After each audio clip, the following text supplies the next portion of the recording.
স্বরূপনগর ব্লকের এসজিএসওয়াই সভাকক্ষে পতঙ্গবাহিত রোগ নির্মূলের বিশেষ কর্মসূচি। আপনারা দেখছেন সেই বিশেষ মুহূর্তে ধারণকৃত ভিডিও চিত্র আজকের স্বরূপনগরের ক্যামেরায়। বর্ষা শুরু হচ্ছে, কোথাও যাতে জল না জমা জলে মশার জন্ম হয়, আর তার থেকেই প্রাদুর্ভাব ঘটে ম্যালেরিয়া, ডেঙ্গুর মতো মারণব্যাধি। বিগত দিনের অভিজ্ঞতাকে কাজে লাগিয়ে তাই স্বরূপনগর ব্লক প্রশাসন ভিআরপি ভিএসটি কর্মীদের নিয়ে স্বরূপনগরকে পতঙ্গবাহিত রোগ থেকে সর্বসাধারণ মানুষদেরকে সুস্থ রাখতে এক বিশেষ কর্মসূচি গ্রহণ করে। এই সময় উপস্থিত ছিলেন জয়েন্ট বিডিও অর্ঘদে, জনস্বাস্থ্য কর্মদক্ষ দুলাল চন্দ্র ভট্টাচার্য, শিক্ষা কর্মদক্ষ ব্রজগোপাল বিশ্বাস, জনস্বাস্থ্য সুপারভাইজার আব্দুল সত্তার দলদার সহ অন্যরা। বক্তব্য রাখতে গিয়ে প্রত্যেক ভিআরপি সুপারভাইজার সহ আগত ভিএসটি কর্মীদেরকে আরও একবার নিজেদেরকে সচেতন করে কি বললেন জনস্বাস্থ্য কর্মদক্ষ দুলাল চন্দ্র ভট্টাচার্য। আমরা এই কদিন আগে এখানে বসেছিলাম, মনে আছে তো? কদিন হয়েছে, কত তারিখ হয়েছিল ওটা? 13 তারিখ। আবার কি প্রয়োজন হলো, আবার পরের মাসে আবার প্রস্তুত কি প্রয়োজন হলো?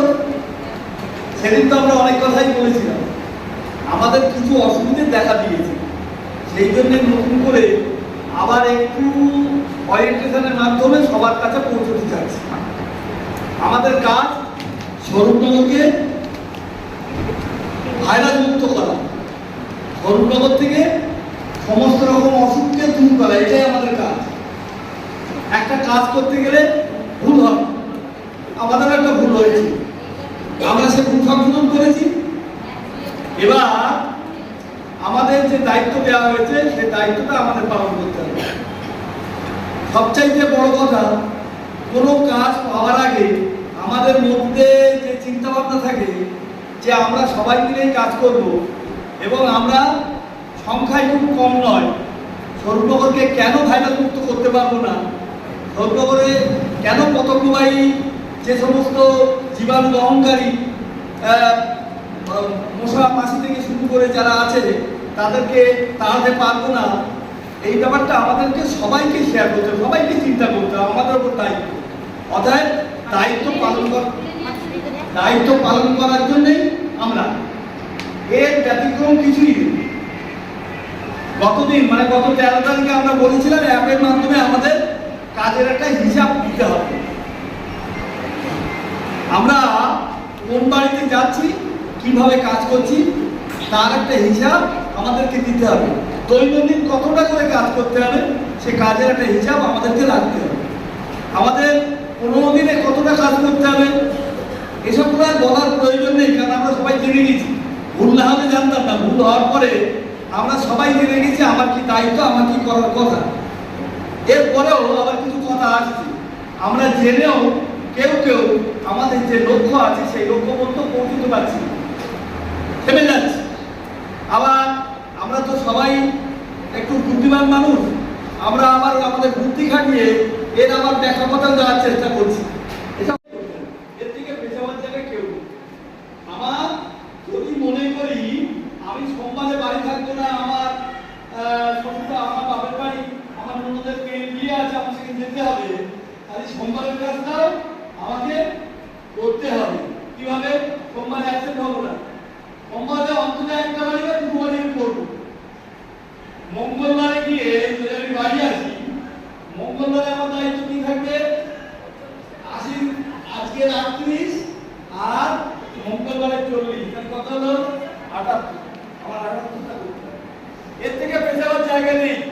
আমি যদি মনে করি 2 দিন থাকতে পারবো না, 2 দিন এই কাজ করতে পারবো না, তা 2 দিনের ক্ষেত্রে একই জিনিস কোনোদিন অ্যাবসেন্ট হবে না।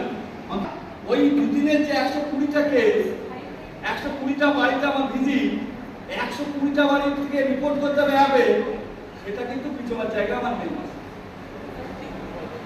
সবাই বুঝতে পেরেছেন কি? এইটা কি সবাই বুঝতে পেরেছে? আপনার কি দায়িত্ব সেটা কি বুঝতে পেরেছে?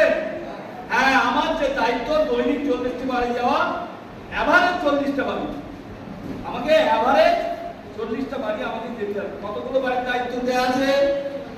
কতগুলো? না, সবার ক্ষেত্রে এই 600 নেই, সবার ক্ষেত্রে 600 নেই, অনেকের কমও আছে না? হ্যাঁ, অনেকের কমও আছে। অতএব যে টার্গেট আছে সেই টার্গেট আমাকে ফুলফিল করতে হবে। তাই কতদিনের মিটিংয়ে কারা গিয়েছিল? আপনাদের কথা ভাবছে আপনাদের দিয়ে রোগমুক্ত ভাইরাস মুক্ত হতে চাচ্ছে একটা এলাকা, তেমন আমরাও ভাবছি আপনারা আমাদের সঙ্গে সহযোগিতার দায়িত্ব পালন করবেন এবং রত্নগরকে আমরা ভাইরাস মুক্ত করবো, রত্নগরকে পতনবাহী রোগ থেকে আমরা রক্ষা করবো। সেই ক্ষেত্রে আমাদের প্রতিদিন যে ভিজিট আছে ওটা নিয়ে আর কথা হবে না। এখানে সম্পূর্ণ নেই আছে কি আমাদের যা কম হচ্ছিল সেগুলো সব মিটে গেছে। যাই হোক, এখন এই কোনো কিছু করতে গেলে ভুল হয়, ভুলের থেকে আবার শিখতে হয়।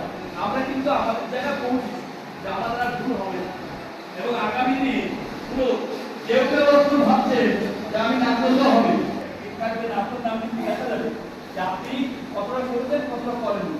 যা কেউ কেউ এতদিন মনে করেছেন একরকম ভাবে চলবে, কিন্তু আজকে আমাদের নির্দেশ নয়, আমরা আপনাদের সহযোগিতা যাচ্ছি। নির্দেশ হলো গভর্নমেন্টের, নির্দেশ হলো দপ্তরের, যে দপ্তর আপনাদের বেতন দেয়। এটা আপনারা বলবেন বেতন অনেক কিছু পাই, হয়তো নাকি এবার পেয়ে যাবে বেতন। এই আগামী 5-10 দিনের মধ্যে হয়তো আপনারা পাবেন, প্লাস আপনাদের অ্যাকাউন্টে টাকা ঢুকতে পারে। ওদের কাজ করতে হবে, আপনারাও রিপোর্ট থাকবে, এগুলো মাথায় নেবেন। আর আগামী দিনে যারা সুন্দরভাবে থাকে এগুলোকে বলতে গেলে আপনারা তো অনেকটাই সেটাকে আপনারা বলতে পারেন একাজন